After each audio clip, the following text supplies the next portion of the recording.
जय हिंद। स्टडी बसेरा के नए वीडियो में आप सभी का हार्दिक स्वागत है।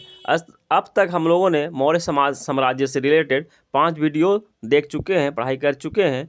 पिछले वीडियो में हम लोगों ने अशोक सम्राट से रिलेटेड कुछ क्वेश्चन हम लोगों ने देखा था। हम लोग देखा कि अशोक सम्राट ने श्रीनगर की स्थापना की थी। श्रीनगर की स्थापना अशोक सम्राट ने की थी और उसने कुछ शिलालेख लिखवाए थे।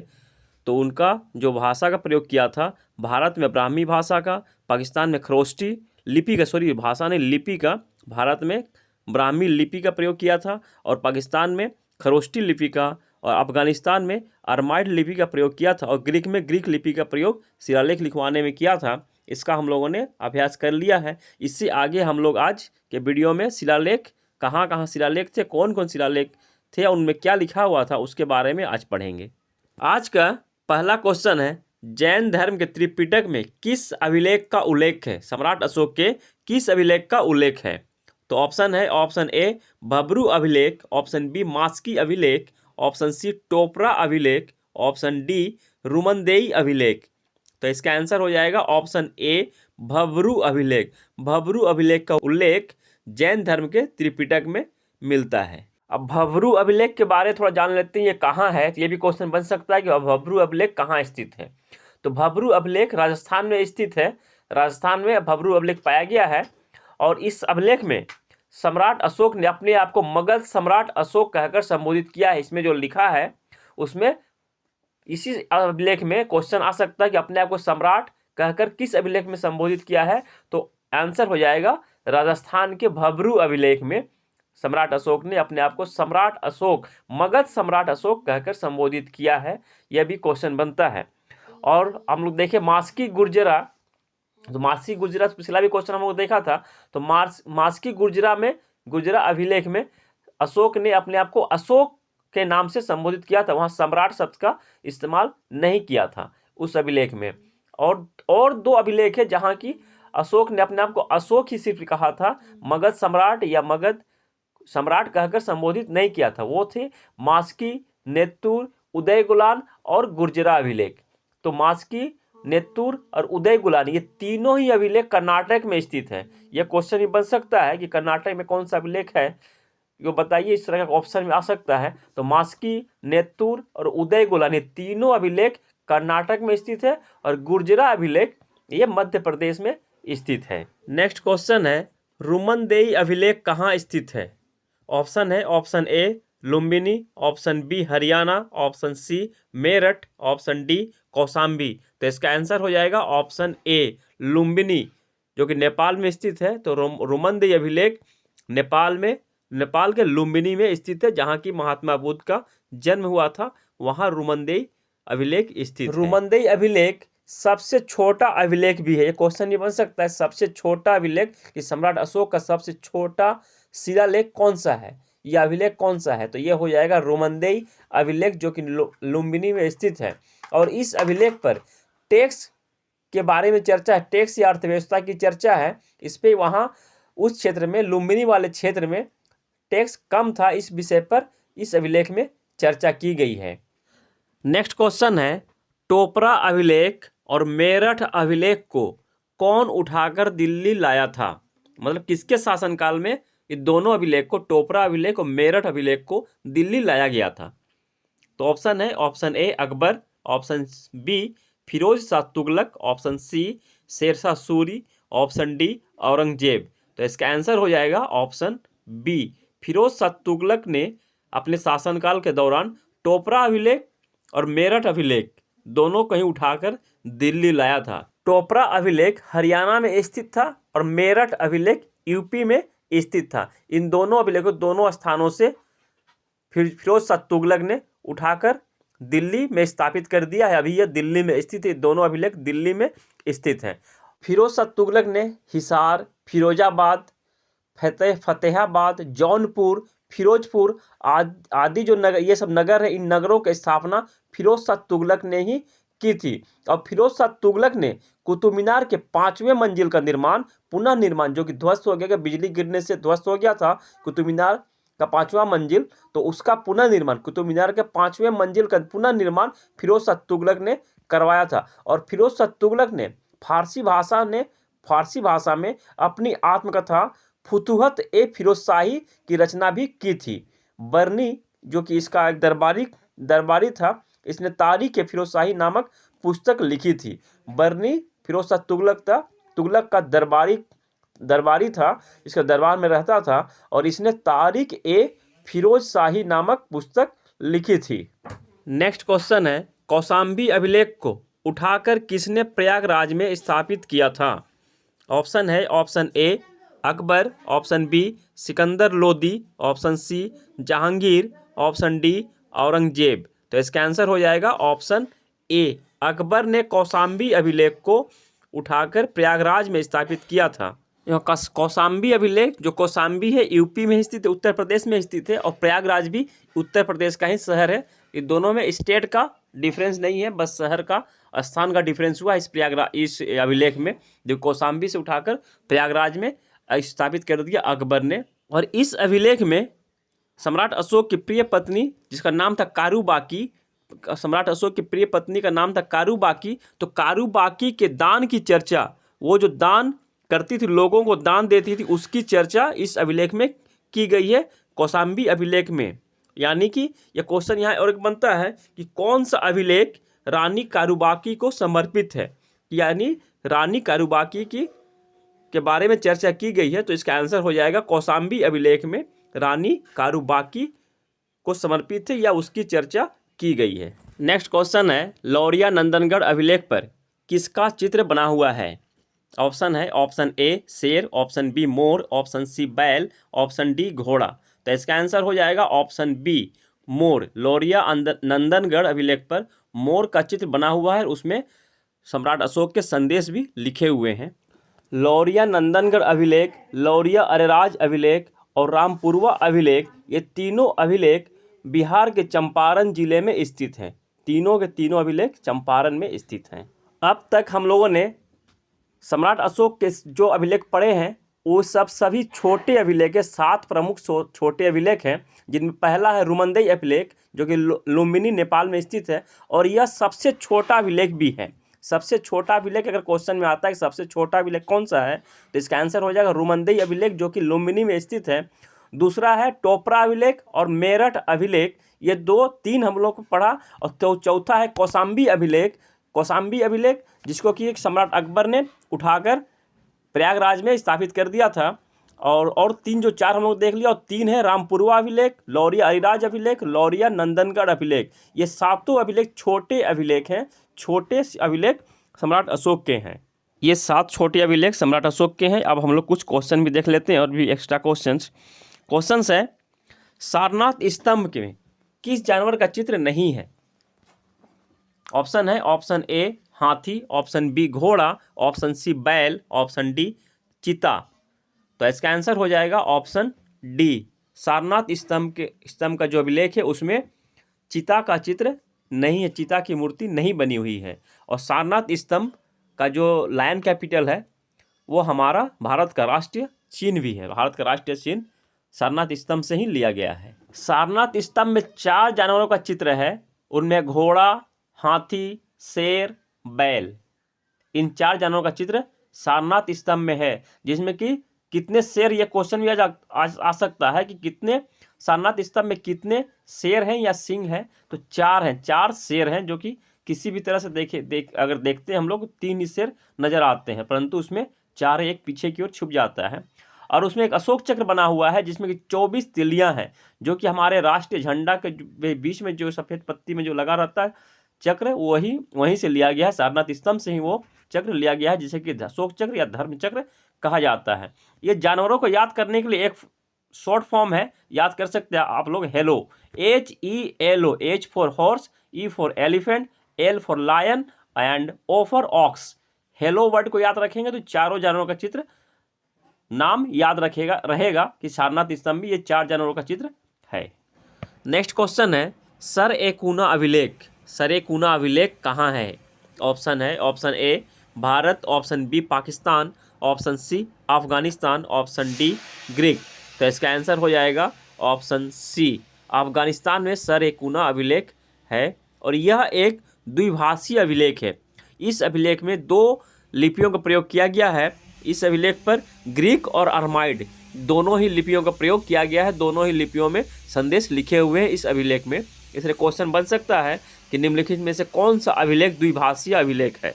तो आंसर हो जाएगा इसका सर एक गुना अभिलेख। ये क्वेश्चन भी बन सकता है इस तरह से। अब हम लोग सम्राट अशोक के मुख्य जो चतुर्दश शिलालेख है, जो बड़े बड़े शिलालेख हैं, जिसे कि चतुर्दश शिलालेख भी कहते हैं, 14 शिलालेख हैं, जो 8 अलग अलग जगहों से प्राप्त हुए हैं, उसके बारे में हम लोग पढ़ लेते हैं। जिस क्रम में वो प्राप्त हुए हैं उसी क्रम में उनका जिक्र इतिहास में किया गया है। जैसे पहले अभिलेख में अहिंसा की चर्चा की गई और पशु बलि पर रोक लगाया गया है। पहले अभिलेख में इसकी चर्चा है कि अहिंसा की चर्चा है और पशु बलि पर रोक या निंदा की गई है। अब आप लोगों को कन्फ्यूजन हो सकता है यहाँ पे कि सम्राट अशोक तो इतना मारपीट करता था या इतना लड़ाई झगड़ा करता था, फिर अहिंसा की चर्चा वो क्यों करेगा, पशु बलि पर रोक या उसकी निंदा क्यों करेगा।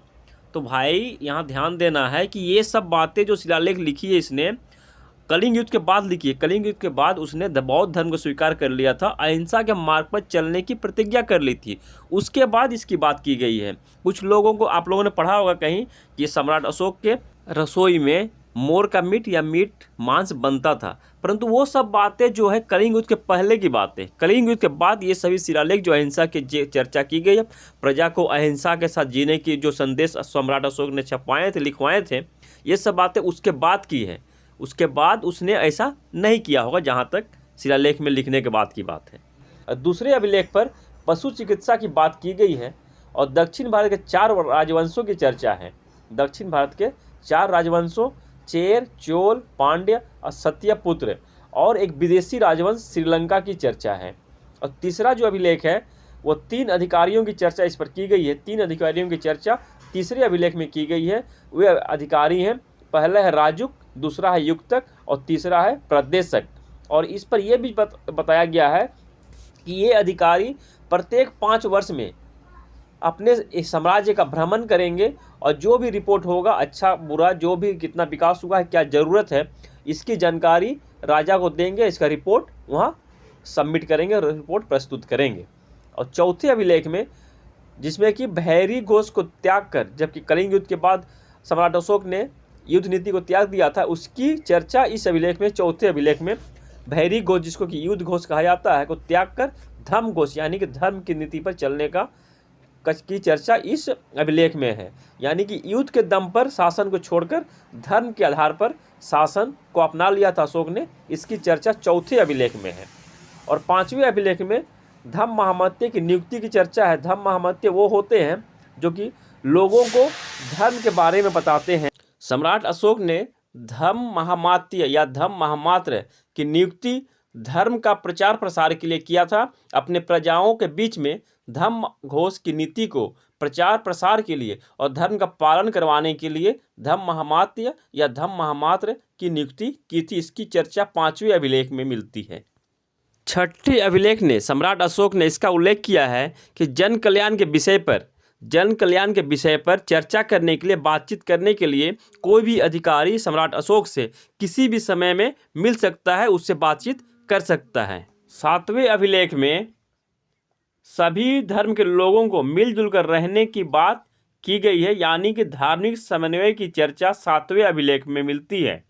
और 7वां अभिलेख सबसे बड़ा अभिलेख है। 7वां अभिलेख, जितने भी सम्राट अशोक के अभिलेख है, सबसे बड़ा अभिलेख 7वां अभिलेख। ये क्वेश्चन यहाँ से बहुत सभी जगह से क्वेश्चन बन सकता है, जितने भी हम लोग पढ़ रहे हैं कहीं से भी, इसको बस ध्यान में रखना। जो मेन पॉइंट है यहाँ हम लोग जिक्र कर रहे हैं, उसकी चर्चा कर रहे हैं।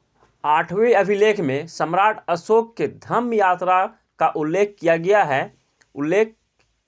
8वें अभिलेख में सम्राट अशोक के धम्म यात्रा यानी कि धार्मिक यात्रा की चर्चा 8वें अभिलेख में है।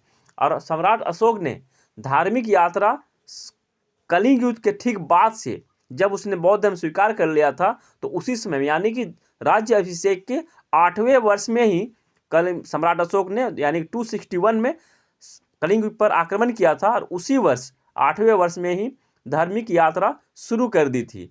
और कलिंग युद्ध के बाद इसने धार्मिक यात्रा शुरू की थी और वो गया जो बिहार का गया जिला है, जहाँ की महात्मा बुद्ध को पीपल वृक्ष के नीचे ज्ञान की प्राप्ति हुई थी, वहाँ की यात्रा, बोध गया की यात्रा राज्य अभिषेक के 10वें वर्ष में की थी।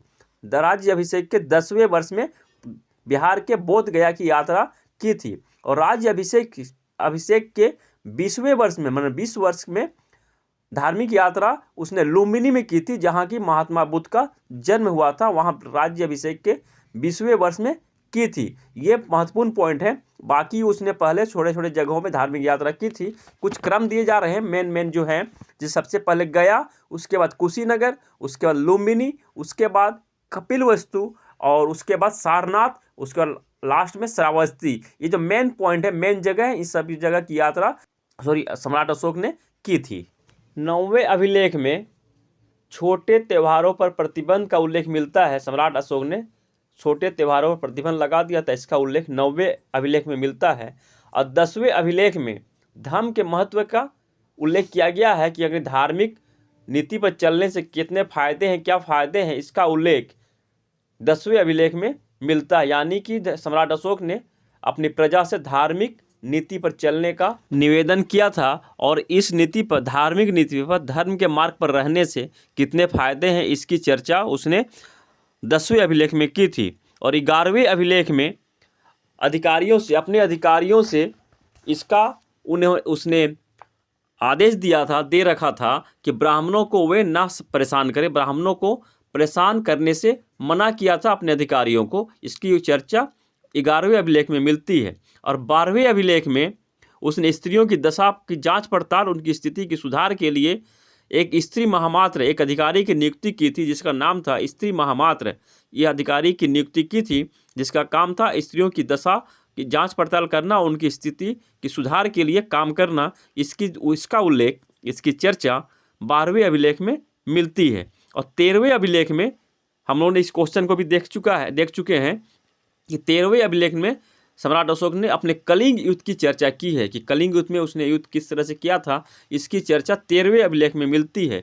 और 14वें अभिलेख, जो 14वां अभिलेख है, यह एक माफ़ीनामा अभिलेख है। इसमें उसने अपने गलतियों के लिए माफ़ी मांगी है, कि जितने भी उसने अभिलेख लिखवाए हैं उसमें अगर त्रुटि रह गई है, कहीं कोई गलती है, इसके लिए उसने माफ़ी मांगी अपनी प्रजा से। सम्राट अशोक के 14 शिलालेख, जो चतुर्दश बड़े बड़े शिलालेख थे, उसका चर्चा हम लोगों ने डिटेल से कर लिया। यहाँ से बहुत सारे क्वेश्चन बन सकते हैं, यहाँ से आप लोग ध्यान से पढ़ लीजिएगा। अगर एक बार में समझ नहीं आता तो वीडियो को पॉज करके या फिर दोबारा भी आप लोग देख कर इसको समझ लीजिएगा। अब तो कुछ क्वेश्चन हम लोग देखते हैं। 7वां क्वेश्चन हम लोग पढ़ लिया था, ये 8वां क्वेश्चन यहाँ होगा। तो 8वां क्वेश्चन बनता है कि मानसेहरा और शहबाजगढ़ी अभिलेख कहाँ स्थित है या कहाँ से मिला है। Option A Afghanistan, option B Pakistan, option C Greek, option D Bharat. तो इसका आंसर हो जाएगा ऑप्शन बी पाकिस्तान। पाकिस्तान में मानसेहरा और शहबाजगढ़ी अभिलेख मिले हैं पाकिस्तान से। और पाकिस्तान के जो अभिलेख लिखे गए थे, किस भाषा में लिखे गए थे, ये हम लोगों ने जिक्र कर लिया है। तो ये भाषा थे खरोष्ठी लिपि में। अब पाकिस्तान में जिस लिपि का प्रयोग किया गया था वो था खरोष्ठी, और अफगानिस्तान के क्षेत्र में अरमाइड लिपि का प्रयोग किया गया था। तो और खरोष्ठी लिपि किस ओर से लिखी जाती है, तो इसका भी क्वेश्चन बन सकता है। तो खरोष्ठी लिपि दाहिनी ओर से बाईं ओर लिखी जाती है, दाहिनी ओर से बाईं ओर की ओर लिखी जाती है खरोष्ठी लिपि। और ब्राह्मी लिपि जो कि भारत में लिखी जाती थी, ब्राह्मी लिपि अभी जो हम लोग देवनागरी लिपि लिखते हैं उसी तरह बाईं ओर से दाईं ओर लिखी जाती है। आई होप आप लोगों को ये सारे डिस्क्रिप्शन, सारे ही डिटेल पसंद आ रहे होंगे, आप लोगों की परीक्षा के हिसाब से बहुत ही उपयोगी रहेंगे। तो अगर अच्छे लग रहे हैं तो चैनल को सब्सक्राइब करना और वीडियो को लाइक शेयर करना मत भूलिएगा। चलिए देखते हैं अब अगला प्रश्न। नेक्स्ट क्वेश्चन है, अभिलेख लिखने वाले पत्थर कहाँ से लाए गए थे या कहाँ के पत्थर का उपयोग किया गया था अभिलेख लिखने के लिए। तो ऑप्शन है, option A Makrana, option B Chunar, option C Ujjain, option D Taxila. तो इसका आंसर हो जाएगा ऑप्शन बी चुनार, जो कि यूपी का एक शहर, उत्तर प्रदेश का एक शहर है। तो चुनार से अभिलेख लिखने के लिए पत्थर लाए गए थे, वहाँ से पत्थर मंगवाए गए थे। नेक्स्ट क्वेश्चन है, मौर्य वंश का राजमहल की फर्श किस चीज़ की बनी हुई थी। या फर्श की बात की जा रही है, पूरे महल की बात नहीं की जा रही है। तो ऑप्शन है, ऑप्शन ए लकड़ी, ऑप्शन बी पत्थर, ऑप्शन सी संगमरमर, ऑप्शन डी लाह। तो इसका आंसर हो जाएगा ऑप्शन ए लकड़ी। मौर्य वंश के राजमहल जो कि पाटलिपुत्र में स्थित थी, जिसका कि निर्माण चंद्रगुप्त मौर्य ने करवाया था, इसकी फर्श लकड़ी की बनी हुई थी। राजमहल के जो स्तंभ थे, जो पिलर थे, वे पत्थर के बने हुए थे और 80 स्तंभों का प्रयोग किया गया था राजमहल को बनाने के लिए। परंतु राजमहल का जो छत और फर्श था वो लकड़ी का बना हुआ था। फर्श और छत दोनों ही लकड़ी के बने हुए थे, परंतु उसके जो पिलर थे वो पत्थर के बने हुए थे। नेक्स्ट क्वेश्चन है, अशोक के शासनकाल में स्तूपों की घेराबंदी किस चीज़ से की जाती थी, या किस चीज़ का प्रयोग किया जाता था स्तूप की घेराबंदी के लिए? तो इसका ऑप्शन हो जाएगा ऑप्शन ए पत्थर, ऑप्शन बी लकड़ी, ऑप्शन सी मिट्टी, ऑप्शन डी तार की जाली। तो इसका आंसर हो जाएगा ऑप्शन बी, लकड़ी का प्रयोग किया जाता था अशोक के समय। स्तूप की घेराबंदी के लिए लकड़ी का प्रयोग किया जाता था। अशोक के समय स्तूप की घेराबंदी लकड़ी से की जाती थी, परंतु जब शुंग वंश का शासन आता है, शुंग वंश मौर्य वंश के बाद ही आता है, इसके बारे में हम लोग पढ़ेंगे। शुंग वंश का शासन जब आता है तब स्तूपों की घेराबंदी पत्थर से कर दी जाती है, यानी कि शुंग वंश के समय स्तूपों की घेराबंदी पत्थर से की जाती थी। नेक्स्ट क्वेश्चन है, नागार्जुन पहाड़ी पर आजीवक संप्रदाय के लिए गुफाओं का निर्माण किसने करवाया था? ऑप्शन है option A Samrat Ashoka, option B Devanampriya Dasharatha, option C Kunal, option D Bindusara. तो इसका आंसर हो जाएगा ऑप्शन बी, देवनामप्रिय दशरथ ने नागार्जुन पहाड़ी पर आजीविका संप्रदाय के लिए गुफाओं का निर्माण करवाया था। और आप लोग सोच रहे हैं कि ये दशरथ कहाँ से आ गया? ये दशरथ सम्राट अशोक का पौत्र है। सम्राट अशोक का पौत्र देवनामप्रिय दशरथ ने ही नागार्जुन पहाड़ी पर आजीविक संप्रदाय के लिए गुफाओं का निर्माण करवाया था। आजीविक संप्रदाय हम लोग जैसा पढ़ा है हम लोगों ने, आजीविक संप्रदाय बिंदुसार जो थे आजीविक संप्रदाय को मानते थे। आजीविक संप्रदाय के लिए सम्राट अशोक ने भी गया, बिहार के गया में बराबर नामक पहाड़ी पर आजीविक संप्रदाय के लिए 4 गुफाओं का निर्माण करवाया था। और उसी तरह देवनामप्रिय दशरथ ने भी गुफाओं का निर्माण करवाया था, जिनमें कि 2 गुफाएं प्रसिद्ध हैं। पहली है लोमेश ऋषि गुफा और दूसरी है गोपिका गुफा। ये दोनों गुफाओं का निर्माण देवनामप्रिय दशरथ ने करवाया था। और ये दोनों गुफाएं लोमेश ऋषि गुफा और गोपिका गुफा भी बिहार में ही स्थित है। आज के लिए इतना ही। वीडियो अगर पसंद आए हैं शेयर, सब्सक्राइब एंड लाइक। मिलते हैं फिर नए वीडियो में, तब तक के लिए जय हिंद, स्वस्थ रहें, मस्त रहें, धन्यवाद।